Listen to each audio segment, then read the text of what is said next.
बिस्मिल्लाहिर्रहमानिर्रहीम। अस्सलाम वालेकुम नाज़रीन। पहले तो मैं एक छोटी सी गुजारिश या अर्ज़दाश्त जो है वो पेश करता जाऊँ। मरीम नवाज़ साहिबा ने चंद दिनों से अपने पासपोर्ट की वागुजारी जो कि हाई कोर्ट की तहवील में है, और उनको एक नैब के मुकदमे के सिलसिले में जब ज़मानत मिली तो हाई कोर्ट ने पासपोर्ट रख लिया। उस वक्त चूँकि चेमे गोई हो रही थी कि मरीम नवाज़ साहिबा को मिलिट्री एस्टेब्लिशमेंट जो है किसी डील के तहत पाकिस्तान से बहना निकाल दे। चुनाचे अदालत के अंदर बड़ा शोर मचाया तहरीक इंसाफ की हुकूमत के लोगों ने या नैब के लोगों ने, तो उनका पासपोर्ट रख लिया गया। अब वो रमज़ान का आखिरी अशरा जो था उसमें से चंद दिन मक्का और मदीना गुजारना चाहती थी और रोज़ा मुबारक की हाज़िरी देना चाहती थी, उम्रा परफॉर्म करना चाहती थी। तो मेरा ख्याल है ये एक ऐसी चीज़ है कि जो है इसकी तलब मुसलमानों को होती है और इसकी सहूलत भी होनी चाहिए अगर उनके पास वसाइल हों तो मेरी तो अदालत से ये इस्तदा है कि मेरिट बारह अदालत दिखती है, और अगर देखें कि जी उसमें अंदर कोई ऐसी कबाहत नहीं है और इसकी जो पहले से पाकिस्तान में कोई ऐसी नज़ीर नहीं मिलती कि आप किसी का मुकदमा में ज़मानत हो तो उसका पासपोर्ट रख लें, तो इनका पासपोर्ट भी इनको वापस मिल जाना चाहिए। कल फिर वो है, अगर कल फैसला ना हुआ तो फिर इतनी लेट हो जाएगा कि शायद वो जा ही ना सकें, क्योंकि वीज़ा लगवाना और सब कुछ करना और फिर बुकिंग कराना, चाहे कोई बंदा कितना ही असरूफ वाला क्यों ना हो, बड़ा लॉजिस्टिक्स जो है वो अरेंज करना मुश्किल होता है। तो बारह अल्लाह करे कि कल अदालत में उनकी बेल हो जाए और अदालत उसके ऊपर जो है एक अच्छे तरीके से गौर करे। दूसरा, इंटर पार्टी फंडिंग केस में तहरीक इंसाफ को सहूलत मिल गई है, वो अपना मुकदमा जीत गए हैं।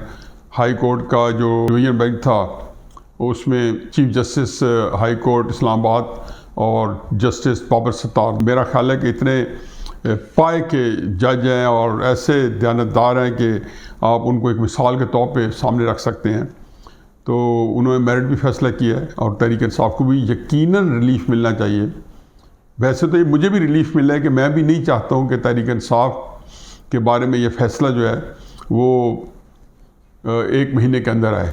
इसको आराम से लटकाना चाहिए, क्योंकि इमरान खान साहब जो हैं, जो अपनी जो हीट है उसमें जो उन्होंने मसाइल हल करवाने हैं, उनका सिर्फ ये मतलब नहीं है कि आप अपने दुश्मनों को हलकान करें अपने बयानिए के ज़रिए कि जी अमरीकी साजिश हो गई है और झूठ और बेतंगड़ और पता नहीं क्या क्या कुछ आप जो है हाशियाराई करते फिरें। लेकिन उसमें उनका ये भी साथ है कि मैं ब्लैकमेल करके अपने ख़िलाफ़ मुस्तकबिल में बनने वाले केसेस और जो पार्टी फंडिंग केस जो जिसका बिल्कुल उसके बारे में इमरान खान साहब ने ये कभी नहीं कहा कि ये केस जो है इसको मेरिट में चले। वो कहते नहीं, मुस्लिम यूनियन का भी उस पार्टी का भी करो, और अगर मैंने ख़राब किया तो उनको भी निकालो, यानी कि मेरे साथ उनको लेके चलो। बिल्कुल नहीं चलना चाहिए। अगर उन्होंने ये काम किए हैं तो उनका भी जो है उनको मनती की अंजाम पे पहुँचाना चाहिए। मौसूफ को ये बात समझनी होगी कि इनका केस 8 साल से है। इन्होंने केस रिएक्शन में किया, ठीक किया कि जी बाकी पार्टियों पे करो, 2018 2019 में किया। आपके खिलाफ केस हुआ है 2014 का, तो आप कम से कम उस केस के अंदर जितने रोड़े आपने अटकाए, ये भी इस्लामाबाद हाई कोर्ट में इसलिए गए कि इसको डिले किया जाए। आजकल मेरा भी ये ख्याल था कि उससे 1 महीने में फैसला नहीं आना चाहिए। इमरान खान साहब को इस अफरा तफरी में ये सहूलत नहीं मिलनी चाहिए कि उनकी हर चीज़ मैसअप हो जाए, क्योंकि आज जो कुछ कह रहे हैं ना, वो खुदाई का दावा कर दें तो जो उनके पीछे लोग चल रहे हैं उनको खुदा मानने पर तैयार है। मेरी उनसे तफसीली गुफ्तगू हो चुकी है ऐसे जुनूनियों से। तो इसलिए इन हालात में आप इन लोगों को इज्तिमाई खुदकुशी पे मजबूर ना करें। ये झल्ले जो हैं ये खुद इज्तिमाई खुदकुशी कर लेंगे, इसलिए 2-3 महीने बाद सारी सूरत ठीक हो जाएगी। क्योंकि झूठ के ऊपर आप लाखों लोगों को नहीं बरगला सकते, हज़ारों बरगलाए रहते हैं। वो कई आप देखें मज़हब बने, कई मज़हब सच्चे हैं, कई झूठे हैं, कई चीज़ें बनी। लेकिन एक बात हतमी है इमरान खान साहब, आपके मसाइल इससे भी हल नहीं होंगे। और बराज वाले आरिफ नकवी जिसके $2 मिलियन तो इसी इंटर पार्टी फंडिंग केस के अंदर है ना, और अमेरिका में उसकी आज वो हाउस अरेस्टेड है बरतानिया में, और अमेरिका में उसकी एक्सट्रेडिशन होनी है। पहले ख्याल था कि चंद दिन पहले उसकी होने वाली थी। मेरा ख्याल है आज या कल शायद हो भी जाए, लेकिन अभी तक जहाँ तक मेरे इल्म में है अभी तक हुई नहीं है।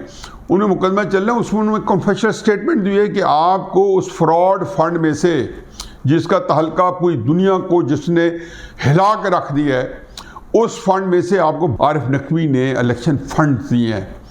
तो ये इलेक्शन कमीशन में तो उससे सिर्फ $2 मिलियन आए हुए हैं, जो कि आपने शो नहीं किए, जो हुआ है किसी कंपनी के थ्रू, जो कि आप नहीं ले सकते। उसका गोशमाली और हिसाब किताब तो होना है।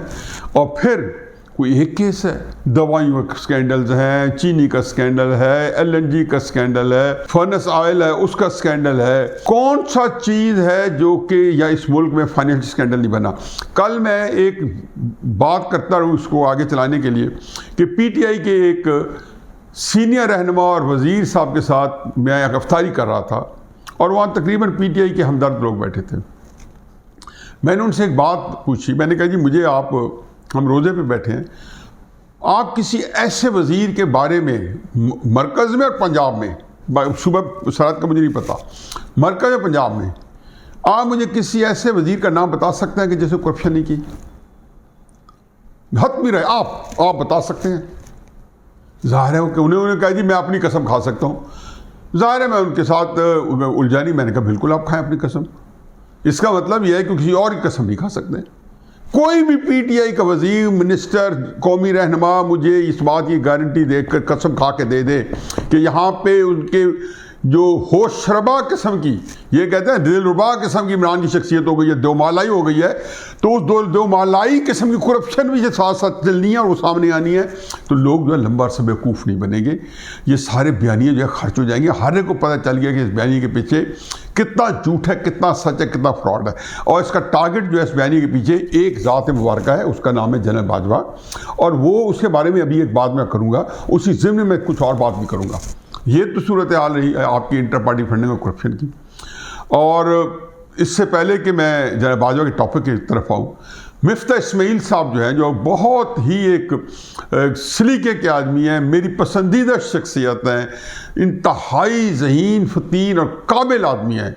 वो उनकी जो काबिलियत के, उनके जितने जानने वाले जिन्होंने उनके साथ काम किया है, वो उसके लिए जो जिसको कहने जो उनके सबके आगे उनके डंके बजे हुए हैं हर जगह। वो अमेरिका गए और वहाँ पे उन्होंने एक बात की और वो बात उन्होंने बड़ी नरम की।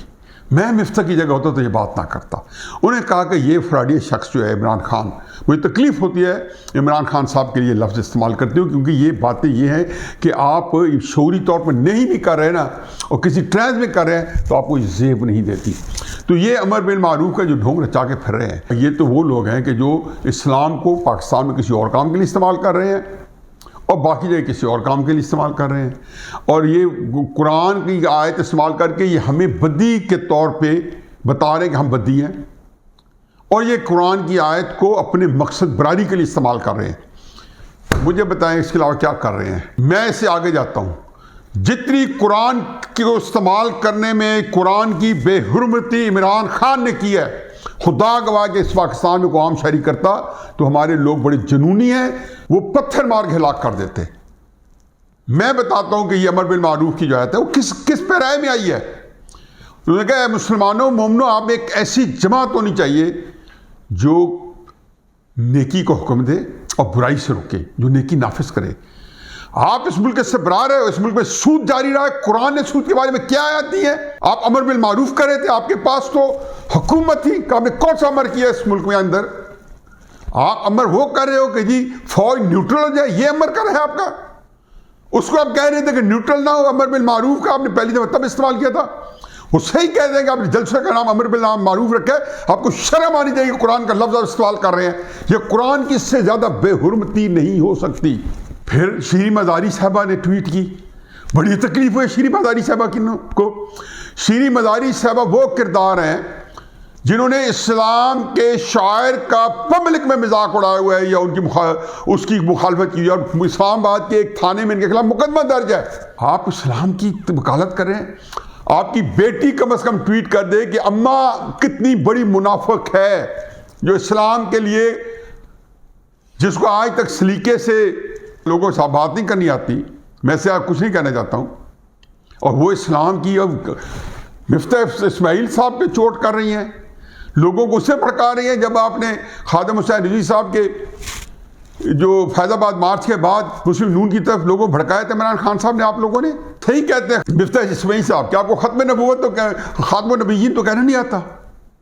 ज़बान अटक जाती है, लुकना चाहती है, कोई असला मसला नहीं है, नहीं है प्रैक्टिस। सल्लल्लाहु अलैहि वसल्लम के ऊपर अब रवानी है, अच्छी बात है, अल्लाह का लाख लाख शुक्र है।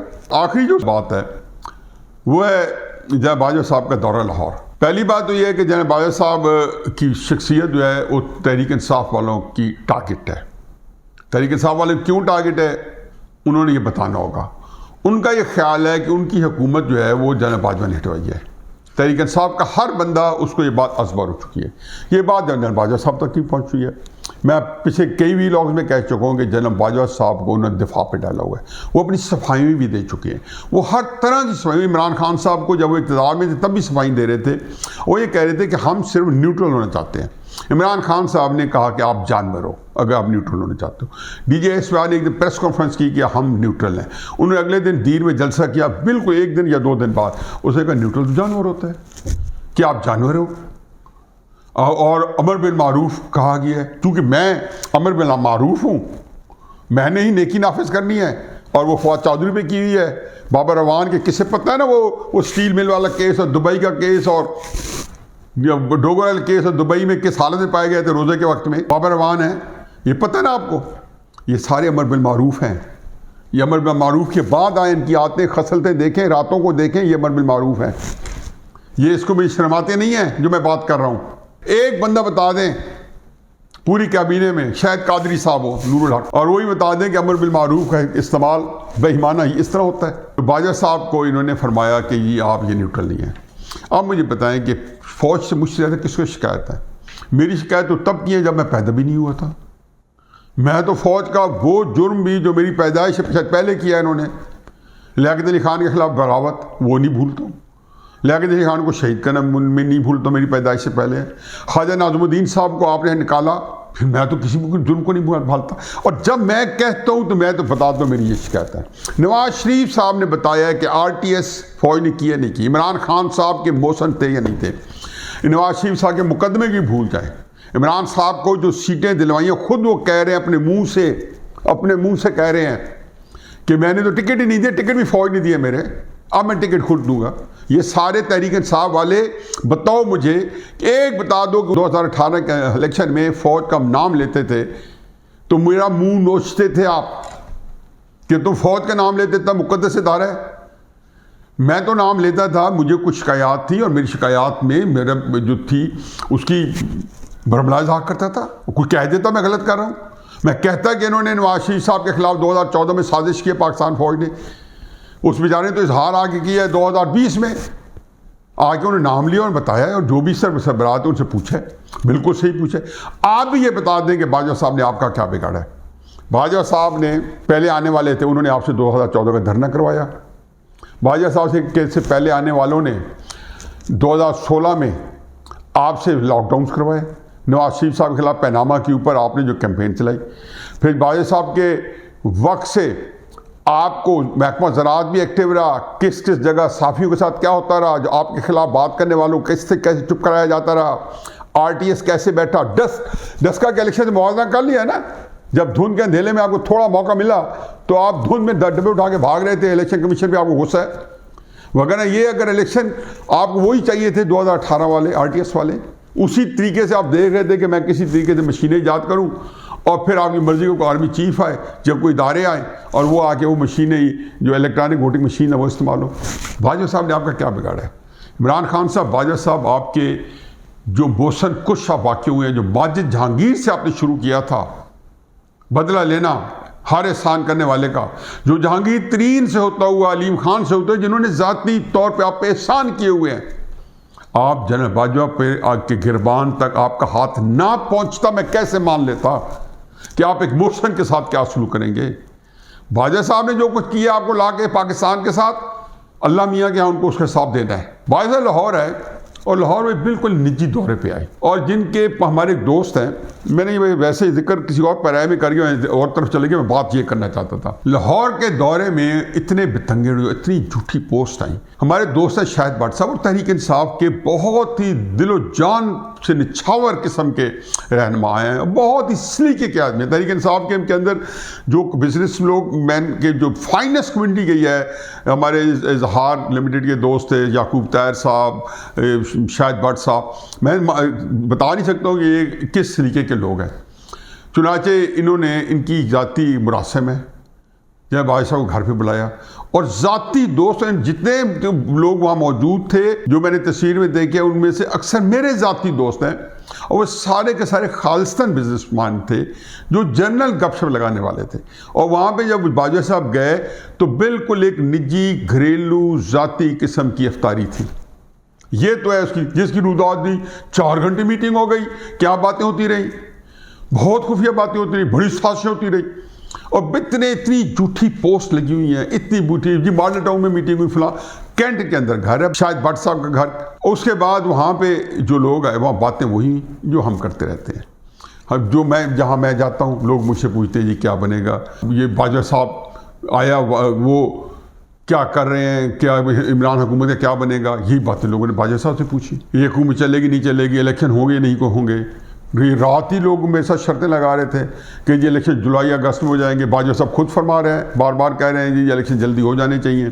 किस पर राय में कह रहे हैं, क्यों कह रहे हैं, किसी प्रेशर में कह रहे हैं। इमरान खान साहब तो ब्लैकमेल करने के आदी हैं, अगर बादशाह साहब आप ब्लैकमेल अभी भी हो रहे हैं तो अल्लाह मालिक है। तो बहरहाल एक निजी महफिल को जिसमें जितने लोग थे उनमें से पेशते मेरे दोस्त थे और सारे के सारे गैर सियासी थे और मुझे पता है कि उन्होंने कितनी बार मारी होगी, हमारा कारोबार चलेगा नहीं चलेगा, इमरान खान साहब की हुकूमत आएगी तो वो स्टेबल होगी नहीं होगी, चल पाएगी नहीं चल पाएगी। ये सारे सवाल हैं जो हर शायरी की ज़ुबान के ऊपर है। यही सब कुछ हुआ। ये वो 4 घंटे की मीटिंग है, ये 5 घंटे की मीटिंग है और इसके बारे में जितने झूठ बोले जा रहे हैं मेरा ख्याल है कि ये तकलीफ दे है। आप इस बहस को या इस तरह की चीज़ों को फैला के हम खामखा जो है इन लोगों के ज़ाती जो गेट टुगेदर्स हैं उनको भी बदमज़ा कर देते हैं। इससे हमें ख्याल करना चाहिए। बाकी इमरान खान साहब का बाजवा साहब के ख़िलाफ़ कोई केस नहीं है। जो बनाना चाह रहे हैं वो झूठ का पलंदा है और अगर फ़ौज न्यूट्रल है तो उसको न्यूट्रल ही होना चाहिए। अगर वो नहीं है तो इमरान खान साहब आपको बताना होगा कि फ़ौज ने आपको कहाँ पे निकालने की मदद की है। असद मजीद खान वाला मुरासला, अमरीकी ख़त जो कोई आपकी हुकूमत को टॉपल करने वाला फ्रॉड झूठ था। अल्लाह मियाँ मैं तुम्हारी भी पनाह मांगता हूँ। वमा अलैना इल्लल बलाग।